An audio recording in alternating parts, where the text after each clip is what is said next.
Hey everyone, so I am Morgan. As you know, I moved to Alaska in the end of August from New York. I'm a speech therapist, so this is completely foreign to me. I had never worked with sled dogs. I had never worked with any working dogs, really. I've always had pet dogs. So I moved up here to Alaska to work at Wild and Free Kennel. They won the 2022 Iditarod and hopefully will win it again in 2023. So to answer a couple of your questions, so for me, the biggest culture shock, I guess, with moving here, and one of the other questions was, how far away is the closest town? So our closest town, that is like a true town, is 180 miles away, and it's Fairbanks, which is a pretty big city for the state of Alaska, but compared to me growing up on the East Coast, it is a very small town or city. You know, they don't even have a Target. They don't have a ton of retail or restaurants. They have like a Walmart and a couple choices for grocery stores and a few other kind of like sporting stores, but otherwise it's pretty limited. So that's 180 miles away, which takes us at least 4 hours to get to, because we do not live on the road system. We are 7 miles away from the road. Well, we're 7 miles away from our parking lot where we park our trucks in the winter. So in the winter time, from October 15th-ish it was to probably middle of May, the only way to get into the homestead is by either snow machine or dog sled. So actually, Brent is coming home with race dogs right now from a race that he was at this weekend. And when he gets to the parking lot 7 miles away, he will have to take the dogs out of the truck and run them the 7 miles from the truck up to here. So you get close to home, but you're not quite home. Still take him another hour-ish to get the dogs up here from the parking lot. So we are pretty isolated away from town and access to things. So I guess that probably was one of the bigger culture shocks for me, because our town community that we get our mail delivered to is 30 miles away from the parking lot. So about 37 miles with the drive from here to the parking lot. So we don't get mail very often. Now that it's wintertime, Brent can take the dog sled team on a 30-mile each way route through the trail systems that he's put in, and he actually goes and picks up our mail via the dog sled team more often than when we weren't able to take the dog sled team to go get the mail. So that's kind of nice, but that's kind of a super shock. You know, we live in a society that loves Amazon Prime, 2-day delivery, and I definitely use that a lot at home. I was very busy, didn't like to have to go out to the stores and buy things. So here, you know, if I need something, like my hairbrush broke, it's taking me 19 days so far to get a hairbrush delivered from Amazon.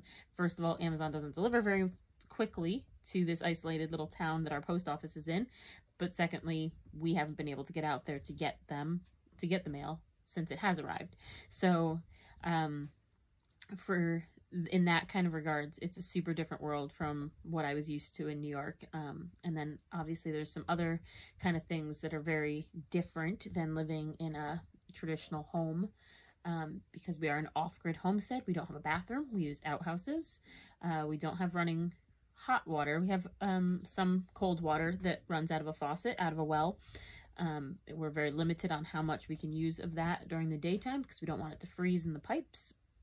So we only use that at one point during the day, and then we kind of use reservoirs to pull the water from for the rest of the day.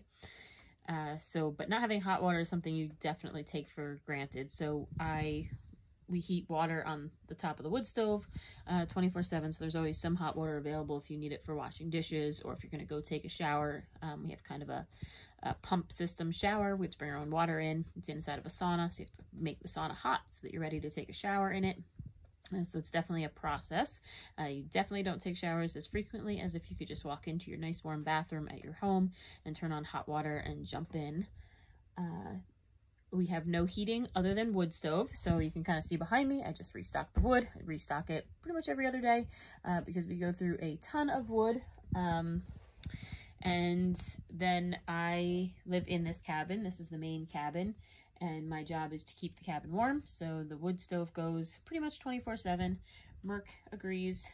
The wood stove should stay on 24/7, keep him nice and warm. If the cabin gets cold, the water will certainly freeze. So since all of our water is located in this cabin, it has to stay warm 24/7. And that means we go through a lot of wood. So we actually collected all this wood in September, October, and probably the start of November. And we're hoping that we'll have enough through the end of the winter.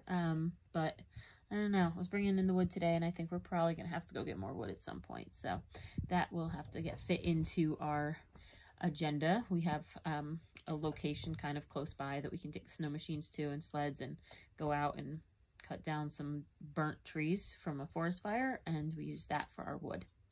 So yeah, but those kind of things, not having the running water, not having hot water, not having a shower, not having a indoor plumbing, those kind of things. And then obviously just being so far away from things. If you really want to, you know, not cook dinner tonight and just want to grab something to eat from Chipotle or something, that's not a choice. So those kind of things are things that I miss, certainly. And also, I am a kind of person that likes to get a project done. So like if I need a piece of plywood to get a project done, or if I need a certain, you know, type of tool or whatever, I would, if I was at home in New York, I would go out to the store right then, get the project tool that I need, get home, do the project. Here, you have to really think about it and make your trips to town count. You can't just go to town. It would take 8 hours just driving time. So those kind of things are definitely things that take some getting used to. Yeah, so I think those are kind of the bigger things. Some of the smaller things that wasn't as hard for me to adjust to was the lighting. All of our lights are the Christmas lights. To me, it seems kind of nice. I mean, I guess I like Christmas, so I like Christmas lighting. We use headlamps. Mine's actually charging right now, so but we use headlamps. I pretty much have my headlamp on my head 24/7. Right now the sun is coming back. I mean, the shortest day of the year was December 21st. We're almost a whole month past that, so it is really exciting actually how much extra light we have. I keep noticing in the evenings that it's longer and longer before into like my evening chore routine before I need to turn on my headlamp. So that's kind of nice. I didn't really miss the sunlight though, which everybody told me I was going to. And, you know, everybody said, oh, you're going to be so sad. It's going to be so gloomy and dark all the time. And on the solstice, December 21st, the shortest day of the year, we had like 3 hours and 21 minutes of daylight, which is obviously a very short day. But when I was home in New York, I would work 9 a.m. till 6 p.m. So realistically, I would be inside working during all of the daylight hours and not really get to enjoy any of the sunlight, even when we had more like 6 hours of daylight. Whereas here, I was outside for every single minute of daylight time, either running dogs or doing chores out in the yard. So I really got to actually enjoy more of the daylight this winter, even though there was less of it than I would have if I was home in New York, I feel like. But the gradual progression, being here since September, the progression to darkness was very gradual. So you just kind of noticed that every morning it was a little bit darker sooner, or darker, or it took longer for it to get bright out. Same thing in the evening. You just noticed that, oh man, it seems like it's 5 p.m., but it's really only 3:30. So you just kind of adjust. But because I was here for that whole time and doing the same routines every day, it didn't really seem to affect me. You just lost that time every day, and you noticed it, but it wasn't that huge of a deal because you still had to get all the chores done. It's not like you could just go hide inside your house and be like, oh, it's too dark, it's too cold, it's miserable. The dog still needed to be fed, the dog still needed to be run, the dog still needed, you know, to be given some massages and vet checks and foot care and all that kind of thing. So the darkness didn't change what had to get done. So you just kind of learn how to do it with a headlamp. And then the cold, being from New York and being somebody that enjoyed doing outdoor sports like skiing and speed skating and that type of thing, the cold hasn't been terrible. I mean, I wear a ton of layers. I wear a lot of base layers. Like I have 4 shirts on right now, and I have 4 base layer pants on right now, and I pretty much always wear 3 pairs of socks. And I have some really hardcore boots for people that work in ice fields. So those things definitely help you to stay warm, but the cold here is not as cold as I expected it to feel. So it is mostly, typically, feels like temperature in the negative teens, like negative 17 this morning. And then today actually felt really warm. It heated up to like 3 degrees, and the dogs were all outside all day, like out of their houses. They pulled all their straw out of their houses, made a royal mess everywhere. They were all laying outside instead of inside, and they were all super playful and active all day because it just seemed hot to them, and it seemed warm to me also. But where we are located, it is extremely windy. So that is the part that kind of gets to me more than the actual temperature and cold, because it just blows and it hits you in the face, and it's just that's bitter, and that's kind of that's more dangerous in my opinion than the actual temperature cold, because that's what gets your face and your nose and your ears, and that's where you would get frostbite. Somebody asked, how do you prevent frostbite? And you prevent frostbite by limiting exposure. So you could still get frostbite with hands in gloves and feet in boots, but you're much less likely if you have some, some cover from the actual like bitter cold on your contact of your skin. We tend to use the little hand warmer packets. Like Brent uses like 2 to 3 packets per run. He just stuffs them all in his gloves. He's a very tall and big guy, so he's got big hands, big feet, so he can put like 3 packs in each hand of his gloves.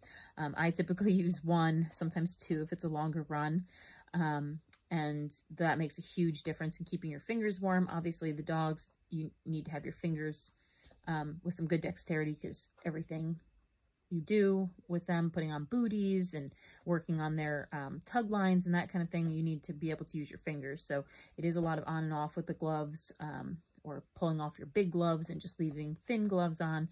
So those kind of things definitely are where the risk of frostbite comes in. But I've just gotten really good at using thin gloves to be able to do things, which took some practice. When I first got here, one of the girls that was here and has worked with dog sledding for a while, she suggested even in September to start wearing gloves so that you get used to doing all the chores related to dog care with gloves on, so that way you could do the snaps. There's like a lot of snaps, there's like a lot of little things with ropes and Velcro and stuff. So if you can do those with gloves on, your fingers and hands will be much safer.